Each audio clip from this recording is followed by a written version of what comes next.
Hello, j'espère que tu vas bien aujourd'hui. Je voulais te parler de comment te relever après une relation toxique. Tu vois, ce qui se passe lorsque tu as une relation toxique, si une personne sort d'une relation toxique, elle a besoin de comprendre certaines choses. La première des choses, c'est la responsabilisation. Je sais que ça va être la chose qui va être la plus dérangeante à entendre dès maintenant, mais en fait, le problème ne vient pas de l'autre, le problème vient de la personne qui est rentrée dans une relation toxique. Donc le problème vient de toi si tu as été dans une relation toxique. Pourquoi? Parce que c'est ta responsabilité de savoir là où tu vas, là où tu mets les pieds. J'imagine que si jamais je sors tard le soir dans un endroit où je peux me faire agresser, je ne vais jamais en fait rejeter la faute sur les agresseurs parce qu'ils sont des agresseurs. J'ai le choix en fait, oui je peux leur rejeter la faute, mais j'ai en fait le choix de choisir d'aller dans un endroit où je peux me mettre en danger ou non. De reconnaître que, ah, mais tiens, on commence à me fouiller, on commence à me demander mon téléphone, on commence à me dire, ouais, fais ceci, fais cela, tu vois. Il y a des signes. Et donc, il y a un moment où il faut courir lorsque on voit ces signes.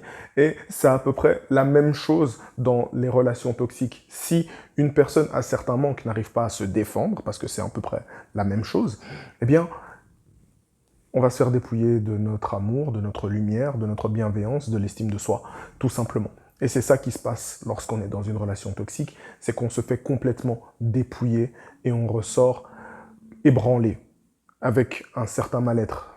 Et c'est pour ça que je commence avec cette étape-là, pour te dire que si tu te responsabilises et si tu réalises en fait que tu as le pouvoir de te mettre dans une situation qui est difficile, qui est compliquée et dans laquelle tu n'aurais jamais voulu être, eh bien, sache que ce pouvoir, tu peux le réutiliser pour éviter de te mettre dans ce genre de situation à tout jamais. Et donc, tu es responsable, responsabilise-toi et réalise que tu as ce pouvoir. Ne l'oublie plus jamais. Tu as le pouvoir de dire non, tu as le pouvoir d'arrêter et tu as encore beaucoup d'autres pouvoirs, justement, dont je vais te parler dans la suite de cette vidéo. Bienvenue sur ma chaîne, je me présente, Yannick Lassman, je suis coach expert en résilience. Mon but au travers de cette chaîne, c'est de te prouver que peu importe ton vécu, peu importe tes blessures, peu importe tes manques, peu importe ce que tu traverses aujourd'hui, ce n'est pas une excuse pour passer à côté du bonheur, donc like, abonne-toi, active la cloche, comme ça tu ne manqueras aucune de mes prochaines vidéos. Et bien entendu, si ce contenu te plaît, partage-le à quelqu'un que ça pourrait aider, tu vois. Ou partage-le tout simplement, même si ça n'aide pas les gens. Moi, ça m'aide à aider d'autres personnes à recevoir le message. Donc, ça va aider beaucoup d'autres personnes. Donc, ce qui va t'aider, c'est de comprendre le pouvoir de l'amour. Mais surtout, c'est de savoir ce que c'est l'amour.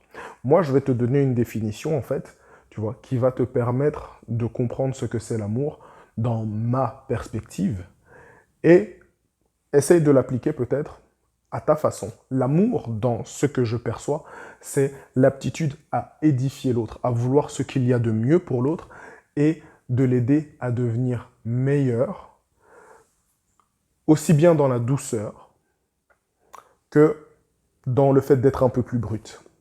Ça veut dire quoi? Ça veut dire que je fais une comparaison, bien entendu, avec les enfants, parce que c'est plus facile à comprendre comme ça. Et non, je ne dis pas que l'autre est un enfant, mais ce que je veux dire, c'est que lorsqu'il y a un enfant qui fait une bêtise, on doit lui faire comprendre, en fait, pour son bien, d'éviter de faire des actions qui sont dangereuses pour cet enfant.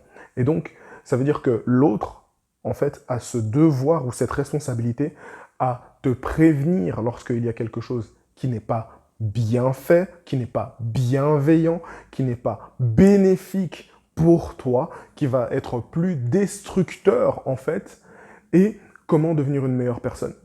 C'est ça l'amour. Ça veut dire que, ok, on accepte l'autre pour ce qu'il est, mais on ne reste pas avec l'autre pour la personne qu'il est aujourd'hui. Si tu te mets avec quelqu'un, tu as l'espoir que cette personne devienne ton mari, ta femme, la personne avec qui tu vas avoir des enfants, mais pour ça, cette personne doit changer. Et donc, pour changer, il faut être prêt aussi à changer soi-même pour pouvoir être capable, en fait, d'arriver à ce niveau-là ensemble. Et c'est pour ça que je dis c'est de l'édification. Ce n'est pas que de l'édification personnelle, mais c'est de l'édification mutuelle. Lorsqu'on rentre dans une relation, le but, c'est de grandir dans cette relation. C'est ça l'édification. Et donc, de dire, ouais, mais on ne peut pas changer l'autre. Si, on est obligé.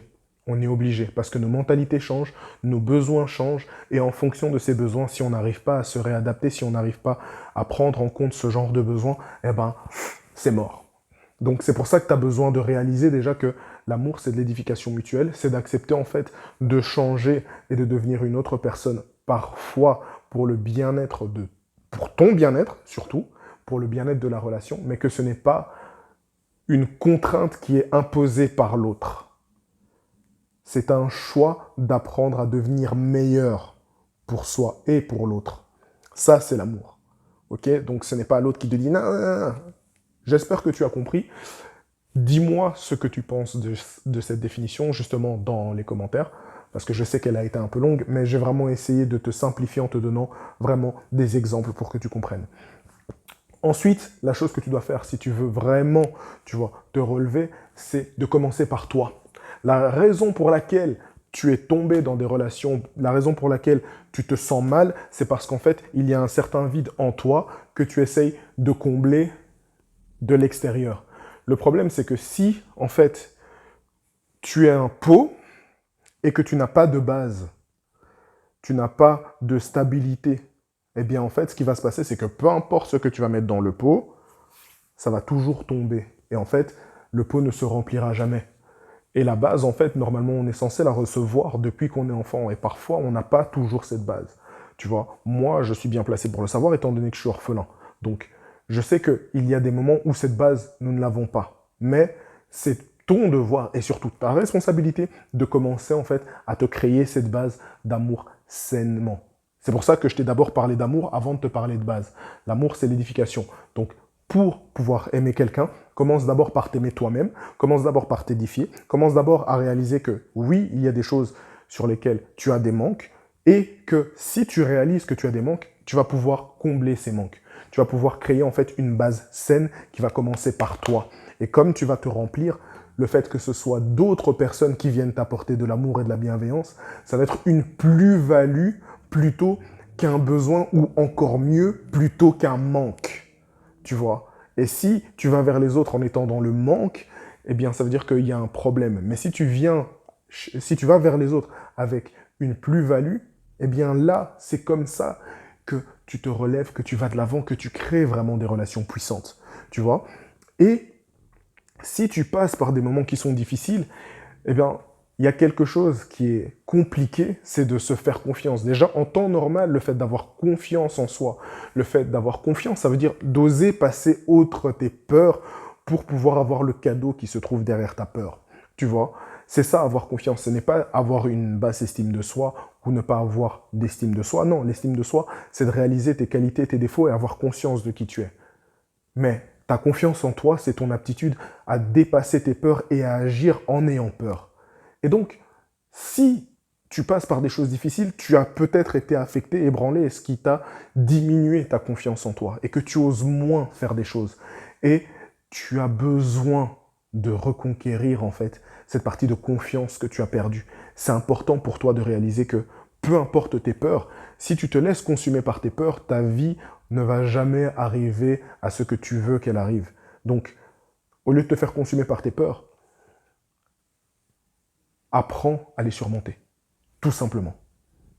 Apprends à réaliser le potentiel que tu as en toi, apprends à réaliser ton pouvoir et apprends aussi que si tu te plantes, c'est pas grave parce que tu as besoin d'essayer. C'est comme ça que ça fonctionne.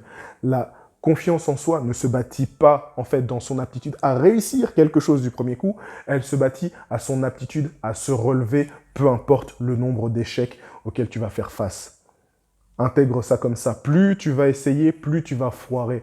Mais quand tu vas réussir, c'est là que tu vas comprendre comment ne plus jamais foirer et tu vas avoir confiance en ton aptitude à te relever et à faire face à toutes les difficultés que tu vas trouver sur ton chemin. Ensuite, apprends à avoir de la gratitude parce que tu vois, te dire que il n'y a que des mauvaises choses qui t'arrivent, non, c'est pas vrai. Apprends à avoir de la gratitude. Apprends à reconnaître en fait toutes les petites choses dans lesquelles tu te trouves bien. Le fait que tu as un toit autour de toi, le fait que tu as un travail, le fait que tu manques pas d'argent, le fait que tu as peut-être des gens autour de toi qui sont bienveillants, le fait d'avoir des possibilités, le fait de pouvoir regarder des vidéos qui vont te donner en fait cet accès à des connaissances que tu n'as pas, alors que dans certaines époques, en fait, tu n'avais que ton 3310 avec Snake, tu vois. pour t'occuper et faire quelque chose. Et à ce moment-là, tu n'avais pas toutes ces possibilités-là. Tu devais partir, chercher des livres, demander, etc. Il n'y avait pas autant de facilité d'accès. Donc, le fait d'avoir de la gratitude pour les petites choses de la vie, et surtout pour le fait que ça aurait pu être pire et que ça ne l'est pas, apprends à avoir cette gratitude-là. Parce que, au final, tu as encore tout ton avenir devant toi, tu as encore beaucoup de possibilités devant toi, et c'est seulement lorsque tu vas réaliser que tu as ça en ton pouvoir que tu vas pouvoir avancer. Et justement, le dernier pouvoir, c'est ton imagination. Tu vois, l'imagination, c'est ce qui te permet en fait de faire passer quelque chose d'irréel à quelque chose de réel. Tu vois. Et donc, si tu t'imagines ce que tu veux, si tu commences déjà en fait par avoir une idée dans ta tête de ce que tu veux avoir, eh bien, c'est ça qui va te permettre de le créer. Aucune création ne se fait sans passer par l'imagination. Et c'est seulement lorsque tu vas imaginer, croire et peaufiner, dessiner, mettre sur papier peut-être, mais extérioriser ce qu'il y a dans ta tête, à le rendre concret, à dire voilà ce que je veux, voilà le genre de relation idéale que je veux, voilà le genre de vie que je veux, voilà le genre de voyage que j'ai envie de faire. Toutes ces choses-là, en fait, vont te permettre de pouvoir réaliser et d'accomplir tes rêves et de te relever, mais surtout d'avoir des relations épanouissantes et les relations que tu veux, et surtout la vie que tu veux. Parce que, comme je dis, ton vécu n'est pas une excuse pour passer à côté du bonheur, mais si tu laisses ton vécu définir dans ta tête que ce que tu as vécu sera toujours la même chose, eh bien c'est ça qui va se passer. C'est pour ça que c'est important en fait de penser différemment. C'est important de penser à toutes les choses que tu as envie d'avoir au lieu de toujours penser à toutes les choses que tu as déjà eues et que tu ne veux pas avoir. Si tu réfléchis comme ça, tu vas voir que les choses vont changer pour toi. Donc, regarde bien autour de toi toutes les possibilités que tu as. Crée-toi dans ta tête et dans ton cœur l'avenir que tu veux. Inspire-toi de ça, vibre de ça, vis de ça et épanouis-toi de ça. J'espère que tu as apprécié cette vidéo. Partage-la un maximum. Et si jamais tu veux te relever, si jamais tu as besoin d'aide, eh bien, regarde dans la description de la vidéo. J'ai laissé aussi bien des livres, des e-books pour pouvoir t'aider à t'édifier, tu vois, et aussi un lien de rendez-vous comme ça, si jamais tu as envie de travailler avec moi, eh bien, on peut bosser ensemble. Je te dis à la semaine prochaine.